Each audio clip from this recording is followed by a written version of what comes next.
What happens when a young man from Tokyo must venture out into the streets and defend his holy land, his one place he can comfortably exist, with nothing but his fists?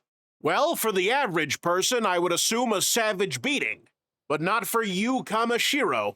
Buckle up, friends, because it's finally time for me to talk about one of my favorite subjects, Holy Land. Oh.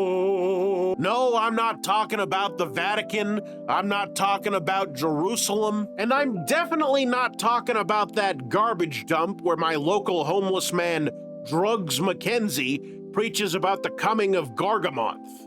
No, I'm talking about an early 2000s martial arts drama written by a man named Koji Mori. Holy Land follows the story of Yu Kamashiro, a young high school dropout who goes to the streets after a long period of isolation due to a tragic history of bullying. During his period of isolation, Yu, who felt helpless after the way he was bullied, decides to fight back and learns basic boxing tips from a book. It turns out Yu is correct to learn these boxing techniques, as the bullies of Tokyo consider him an easy target and prey on him whenever they can. Unfortunately for them, Yu is a bit of a fighting genius, and as he fights them back, begins to earn a bit of a reputation, eventually spiraling into one of the biggest legends that the street has ever known. Now let me tell you, Holy Land is a hell of a ride. It's got plenty of action, and while I will talk about that, the first thing I want to talk about is the themes. What does it mean to be strong? What do you have to give up to feel like you belong? Why should you exist? These are the themes present throughout the entirety of Holy Land. Kamashiro starts the manga with one simple goal. He is not going to be pushed around anymore, and he is going to resist. Because if he stops resisting, then everybody will take everything from him. This is what happened when he was bullied in high school. Because he didn't resist, the bullies assumed it was okay, and they kept going at him harder and harder until he broke. Kamashiro believes that as long as he resists, he will find his place to belong. However, it's not as simple as Kamashiro would hope. At first, Yu is just defending himself, but as his reputation grows and more people come out to challenge him, his problems continue to grow as well.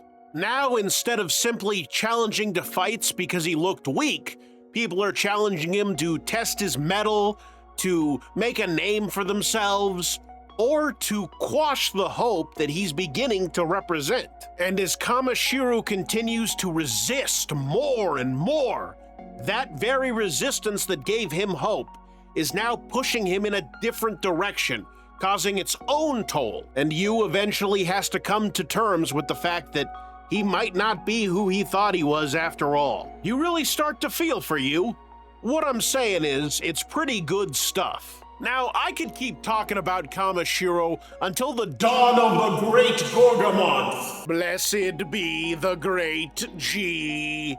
But this is one of those stories where the side characters are proportionately as complex as the main character. Yu's friends represent different aspects of himself, while also having their own journeys. Kaneda Shinichi is exactly who Kamashiro wants to be. A nice, outgoing school student who's enjoying his life without getting into any fights. Shogo Midorikawa possesses the confidence and the strength that Yu wishes he had back when he was being bullied. Shogo and Shinichi, in turn, are jealous of certain qualities that Kamashiro possesses. And these characters frequently clash, trying to understand each other and maintain their precious friendship, which they all deeply treasure in the streets. I think this story is so well written, I keep forgetting to put in jokes. It's not all great in the characterization department, though. Some of the villains can be a bit too cartoony for my taste.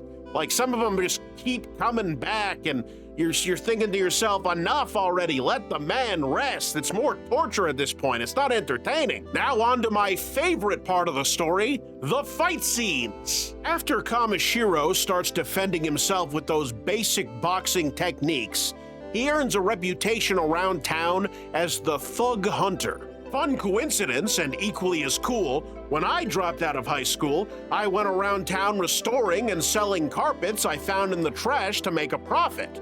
This gave me the nickname Rug Hunter, which, if you think about it, makes me and you pretty similar. We're the same, me and you. Anyway, the point is the Thug Hunter moniker starts getting him targeted by some real martial artists. These fights are incredibly well done and they're incredibly grounded. The techniques shown are simple but effective, and usually are accompanied by an explanation on why they function the way they do. The styles showcased are the ones you'd expect in a standard martial arts manga.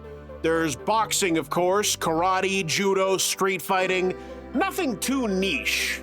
I like how the fights are drawn, the impacts look nice, they can get really brutal, and there's a lot of emotional weight that you can feel. My only real complaint is that there were quite a few matchups that I was hoping for that I didn't get. Now, I absolutely love this manga, and I would recommend you read it if given the chance.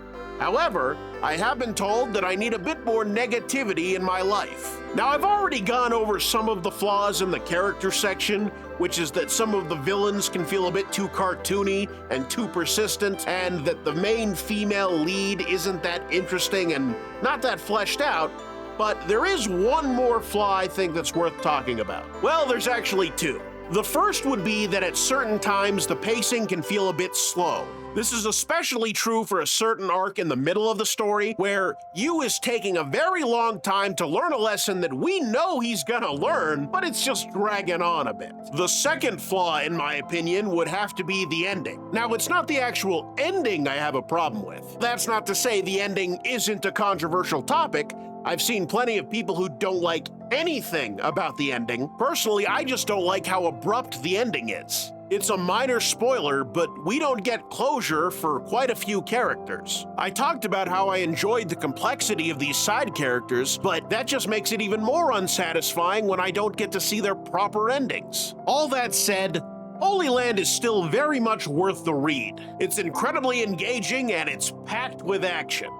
And it taught me an important lesson about defending what you hold dear. Now, if you'll excuse me, I just found out that Drugs Mackenzie is now going by Rugs Mackenzie, and the Rug Hunter has something to say about that.